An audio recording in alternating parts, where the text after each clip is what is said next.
Welcome to another episode of the MotoGP podcast, Last on the Brakes. And as you all saw, I'm sure, across social media, this week the guest is Pablo Nieto from Mooney VR46 Racing team manager in fact, also with your own interesting CV before that role as well. But we wanted to invite you, obviously, huge weekend for the team coming into Mugello. Also exciting weekend for the team. I feel like sometimes when we talk about pressure, it can always sound a bit more negative, but it's also a huge opportunity with where you are at the moment. So very easy first question, Pablo. How are you? How is the mood in the team and how's it going? We arrived here so exciting, no? Because in the end, it's our second year. We work very, very hard for be here. We know that it's really difficult, but we come to this race with Marco in a very good moment, with Luca also a very good moment. 1 point for leading the championship with Pecco. First, like a team, so I think we are making a very good job. And we arrived to our home race, Mugello. Also for us is really, really important because we have all the tifosis, all our fans. And also it's a very, very special track just for the riders. Is amazing. And it always gets top reviews now. Mugello and Phillip Island is always like, yes, here. If you are always, we say that if you are very fast here, that means that you are fast in everywhere. So it's really important, this race for us. We know that all the Italian riders here are very, very fast. But anyway, we have to try to keep pushing, try to make our best and enjoy the weekend. Well, like you said, obviously it's 1 point in the Riders' Championship that Marco is now behind. He was leading the championship, of course, earlier before Jerez, a little bit of a tougher weekend, but France straight back on it. So we'll talk more about Marco and that later. But for the first few races of this season, you were just so consistently outperforming the rest, it seemed. You're always on the podium, you had success in the sprint, and you had that Grand Prix win early on as well, and with Luca and with Marco. Luca took that sprint podium, then got his first Grand Prix podium. Did you expect that? Because you know you have strong riders, you know you have a good bike, but did that kind of outdo your expectations? If I tell you the truth, in the winter test, we know it about that, because I wanted you to say yes. We know that we had the motorbike world champion from Pecco from last year, so we know that the bike is in a very good level, and we know that our chance is the first 5-6 races, because we saw it in the winter test that Yamaha was a little bit with some problems. Also Honda, KTM was a little bit up and down, and we was focused on the first races because we know that over there we can make the difference. So we push a lot for the riders to try to make a very good job in the first races. But it was hard to understand that it was like this. Because, like you say, no, we was leading the championship with Marco. We won already 2 races. We make a podium also with Luca in the sprint race on Saturday, also on Sunday in Austin. The level of the team is growing up because of both riders. You know, when you see your teammate is making a very good season, and you are near to him, you are pushing much more. So that means that the level for Luca and Marco is growing up together, and this is one of the biggest points that we have in the team. It does seem to be like you've got some positive competition there, like you said, like a little bit of rivalry, but nothing bitter, nothing bad. They're just pushing each other. When did that kind of start? Because like you said, it's quite a new team, new project. We already saw some success for you guys last year. Luca then was the king of testing right until that pretty much the final day. When did you start to see, okay, these guys are really kind of locked in and pushing each other? Day one, or? If I tell you the truth, maybe I saw that in Moto2. So, true, also. because they was racing together, and already was that, let's say, rivalry between both riders. But always it's very important that they have a very good relationship, you know. But when they put the helmets, finish. So then it's war in the best way. This is like this, no? And this is good because they have the respect each other in the track. They work together because they know that if they are working together, they can get a lot of information from one to the other one.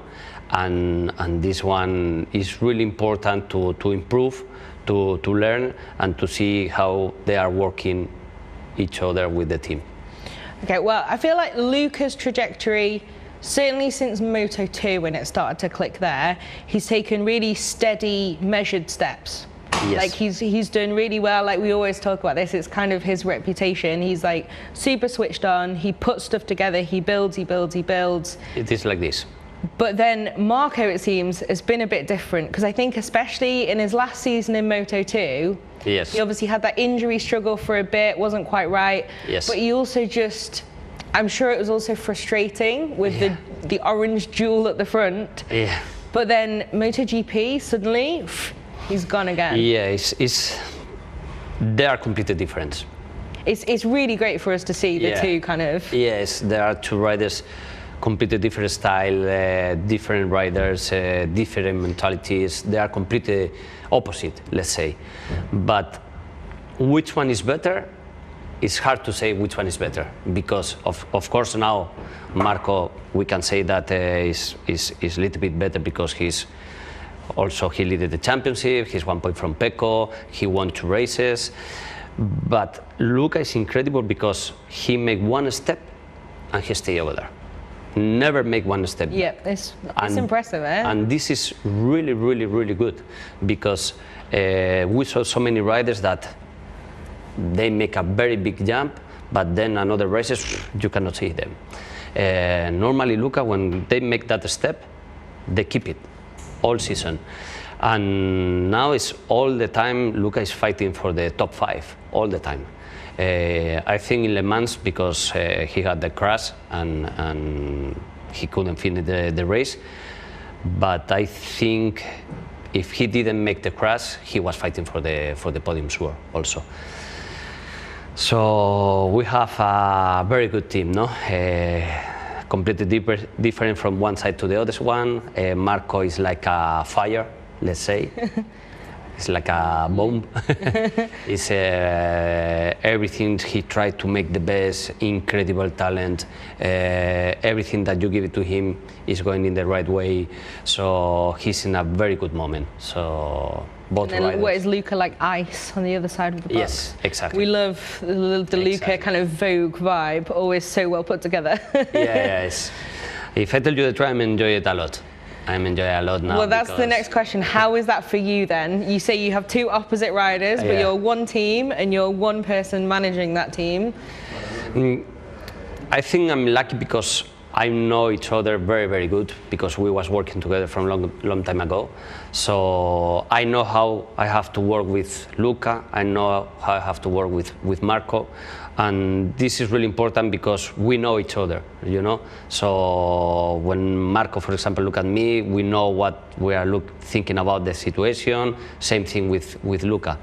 And I think this one we take it from long time ago. No, when you are working with these two riders from Moto2 and long time together, in the end you can see how they are working. But I love it. I love it to work with them because they are both of them, I think they are one of the riders that I like to work. So if you have free choice, you'd still be like, yeah, I'll have them. Yes. It's a good review. It is like this. It is like this because I feel good, and I think they feel good also with me, with the team, with everything. I create a special team from them because I know what they are needed, and this is really, really important. So we create the team for both of them, completely different. Well, I was going to say, obviously, like you say, it's a new team, and we did talk to you last season and talk about kind of the team then. Now you've taken another step even, and you kind of, like you said, leading the team's championship and on the podium, Grand Prix wins. But how does that feel then from your perspective, making this project? Not only with the riders, but everything is kind of you've got to find so many different bits of the jigsaw, Yes. put it all together. And also as a team, you had success in Moto2 with the Yes. riders and many of the team members. But now it's MotoGP, it's a MotoGP bike, everything is different. I think when we make the team, we was completely clear about the situation, let's say. We wanted to continue with our ADN, let's say, no? DNA, sorry, DNA, with DNA. Because in the end we saw that in Moto2 was working, and why not in MotoGP? So when we was talking with Vale, with Ucho, we decided to continue with the same mentality. That is very important for us. So, and we keep it, our mentality in Moto2, and we bring it to MotoGP. We know it that the first year it was hard for us because we didn't have so much experience. So, but we didn't know about the situation, and we decided to continue like this. And we talked also with Ducati, and we explained the situation, and we said, listen, we wanted to keep it like this because we think this is the good way to work in VR46 because it's a little bit different than the other teams. And Ducati say, okay, I think it's a good choice, it's your choice, and you have to decide it. And last year, that's why in the first races, it wasn't the best races for us, let's say. But I think now we take a very good way, and we continue like this. Well, it certainly seems so. And then, well, you said then that you knew, as you said, you got the bike from last year that Pecco won the World Championship on. You said the first few races were a focus to really get those good results, everything else. Do you think you can keep that going throughout the season? Because good question. It's also interesting. We saw, who's a good example? Maybe Zarco. Yes. Has started a couple of seasons super strong, and then obviously when that development on the GP23 or 22 as it was last year, there's kind of that crossover point where you see more of a factory. That's the normal thing that can happen. But when you've got riders like Marco and Luca who are still gaining their own experience, obviously Jean's got incredible amount of race starts in MotoGP, lots of experience. What do you think? What do you think we're going to see in the next part of the year? It's difficult to say because you never know. You never know because in the end, in this sport, you know that 60–70% is the rider, from my personal opinion. I like that. And the rest is the bike. Of course, if you don't have a very good bike, you cannot do anything. This is clear. But if you have a good bike, but the riders are very good, I think the rider can make the difference. And this is I think this sport is like this, and it is going to be like this always, at the moment, I think. And now with Marco, you don't know what is the top of his rider style and where he can arrive, you know? It's very difficult to expect. I don't know, if you tell me, what do you expect for the future? I don't know, and I don't want to know. I prefer to go race by race, enjoy every weekend, try to be competitive every weekend, and then we will see. I think it's the right way, because now if we start thinking about what happened in Malaysia or when we arrive over there, I think it's going to be one mistake that we can make it. So at the moment, I think we have to think now Mugello, next week Sachsenring, and then Assen. Yeah. So I feel like in the triple header it's slightly easier to think race by race because they're coming at you like with no time to stop and think about it. But okay, so how do you deal with that with the riders then? Obviously the classic rider answer with like, oh, are you thinking about the championship? It's always like, no. Do like the final round and someone would be 24 points ahead, they'd be like, no. Yeah. But that must be difficult as well because they are so new to this. They've obviously fought for championships before, been super competitive. I remember Marco being so heartbroken when he lost that Moto3 title. Really, obviously bounced back from that, fought for wins again in Moto2 pretty quickly. But how do you deal with that with them? Do they naturally kind of manage to keep that? I think at the moment it's too early. You know, because also it feels like you're riding a wave at the moment instead of in the. At the moment, it's like I told you. It's true that we are thinking race by race, but this is normal because we already make only 5 races. If we arrive like this when you are missing 5-6 races, of course, maybe you don't say nothing, but in your head you are thinking about the situation, no? But at the moment, it's true, and it is like this, that we are thinking race by race. The thing that I'm trying to do with them is give them the motivation for each race. Now we arrive to Mugello, no? All our tifosis, our fans, a special track. We come from Le Mans that we make an amazing race. All these things that they can motivate just for this weekend. And then we will see what happens in the next weekend. Well, it's certainly, I don't know, I struggle with that so much. Like when I go to sleep at night, okay, like next Friday I'm going to do this, and I need to do this, then this, and then this. Have to be like it feels like a big challenge to just keep it in the here and now. But speaking of the here and now then, like I said, I think when you arrive, like sometimes home race pressure ends up feeling a bit like everyone's staring at you like, come on then, come on, do the thing. But it's also can bring a lot of positives, obviously. Like we saw in the event that we did in Milan that both the riders were there at. Lots of love from fans, lots of warmth, lots of interest, cheering for both of them. They really seem to be behind you guys. How is it in the box? Is there pressure or? I'm always tell them that if we arrive in one race and we don't have any pressure, that means that we are making something wrong. It's a good philosophy. So it is like this. I think we have to have pressure. It's nice to have it. It's nice when you arrive to the paddock and of the fans say, you have to win next week, blah, blah, blah. This is the main point. This is like a chess battery, you know? And this is the pressure how you have to manage the situation. When you arrive to one track and nobody takes care about you, you have to think about that.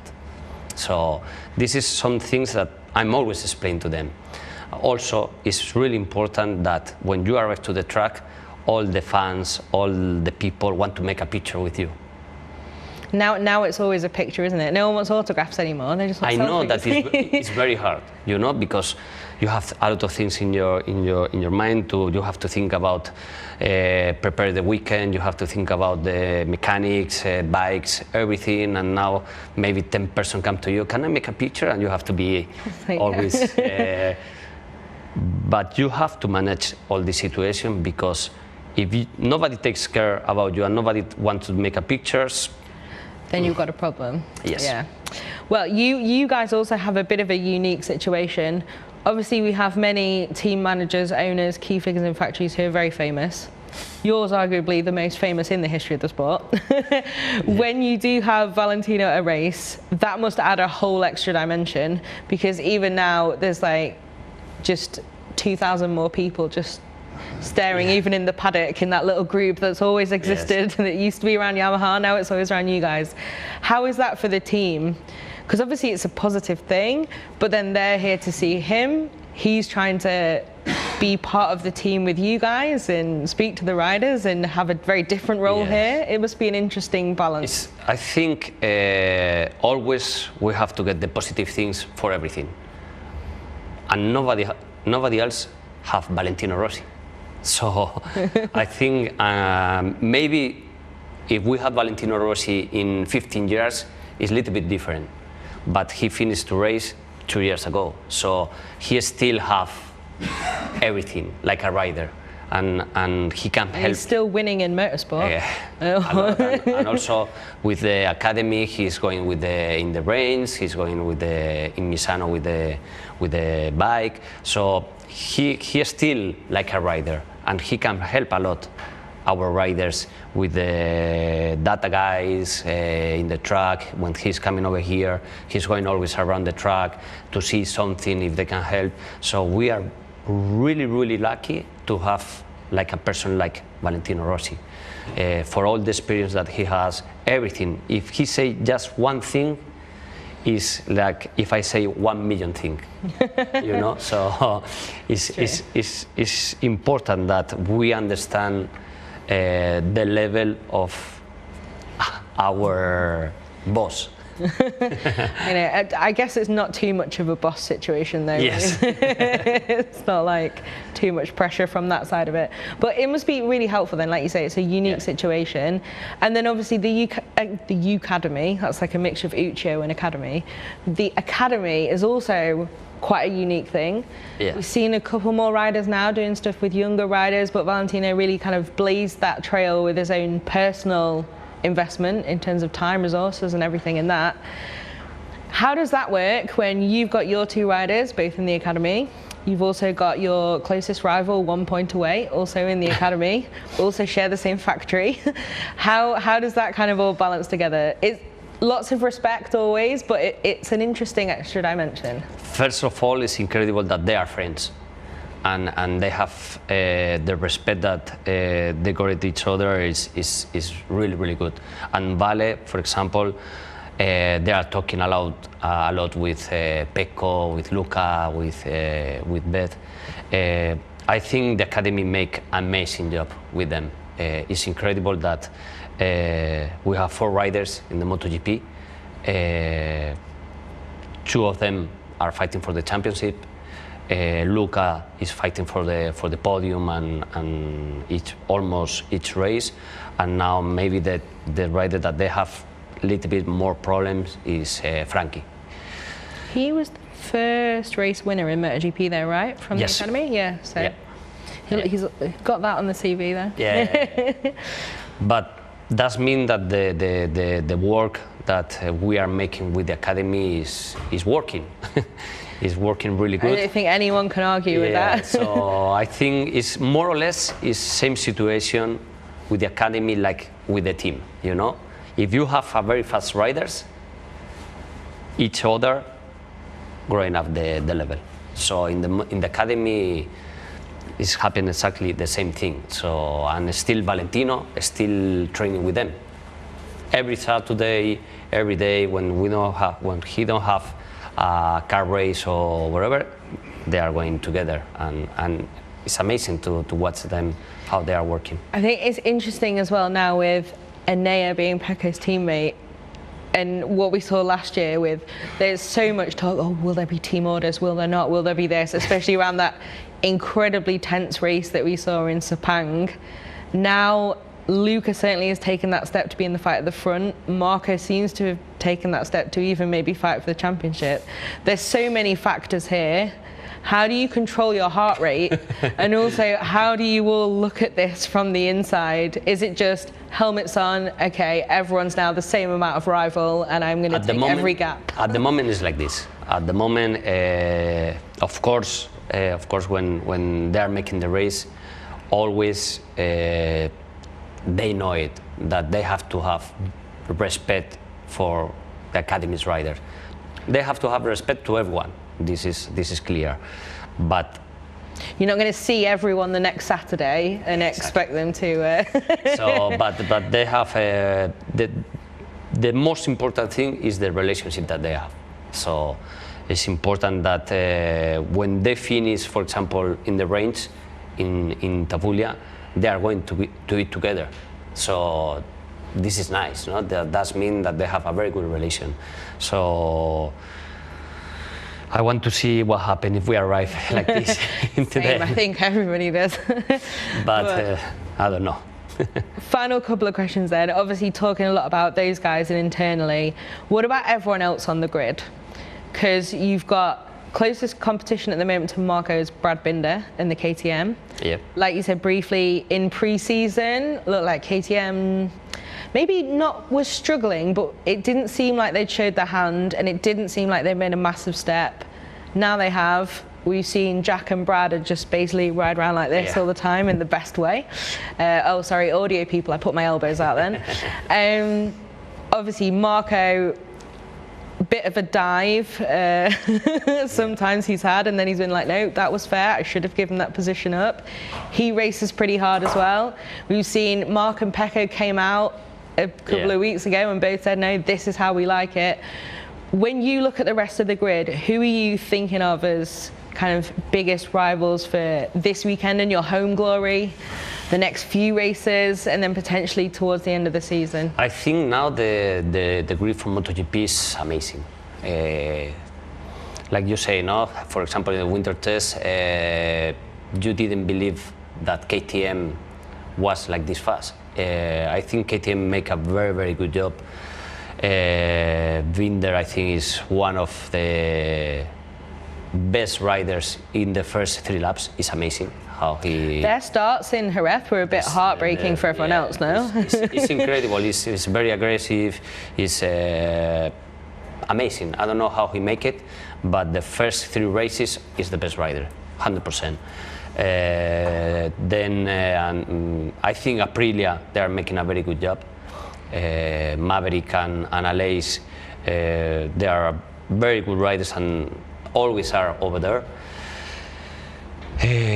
Maybe Yamaha and Honda, they are the riders that they are a little bit suffer a little bit more because maybe now the bikes are in a not the best level that they can be. And then also Marquez, no? Marquez, we know that is always is over there. I always want to use the phrase wild card in normal English to mean like the joker in the pack in a positive way, the unknown entity, who knows. But then obviously here a wild card is a wild card and an 8-time world champion is not a wild card. No. But it's an interesting addition now again to the grid, isn't it, like you said. So Brad Binder, first few laps then, he's the king of those. Where do you think the biggest strengths of Luca and Marco are in those races when you look at the strengths of other people? I think with Luca, we have to improve a little bit the first laps. I think he improved a lot from last year to this year. Then Luca is really, really good in the half of the race until then. He can manage the situation very, very good. And Marco, we have to improve the start. I think is the main point now with Marco, the worst thing that we are making now. You mean like off the line or those first couple of laps? No, from the red flag. Literally just lights out moment? Yeah. Okay, interesting. I think that's the point that we have to improve. And then, because now if you see the races, I think 60% of the race is where you are. Because now MotoGP is really difficult to make overtakes and all this. We see a lot of overtakes, but it's not so easy. So you have to, sometimes you have to close your eyes and leave the brakes and try to pass. Try that dive, even if you do end up going a little. But it was on Mark, wasn't it? Marco's move. Yeah, and he was very clearly like, "Yep, sorry." Yeah, because he told me it was. I tried to brake 1 more meter more late, and I couldn't stop the bike, and he knew that he make a mistake, and that's why. Yeah. He up the hand and let pass one rider. That's why now in MotoGP it's really difficult to make overtakes. So that's why it's really important to be in the first, second road to don't get so many risks in the first laps, no? And this is I think it's 50-60% of the race. Okay, so final question then. In those final laps of the race, for example here on Sunday, would it be more or less stressful for it to be Marco versus Luca, or one of them for the win versus someone else on that final lap?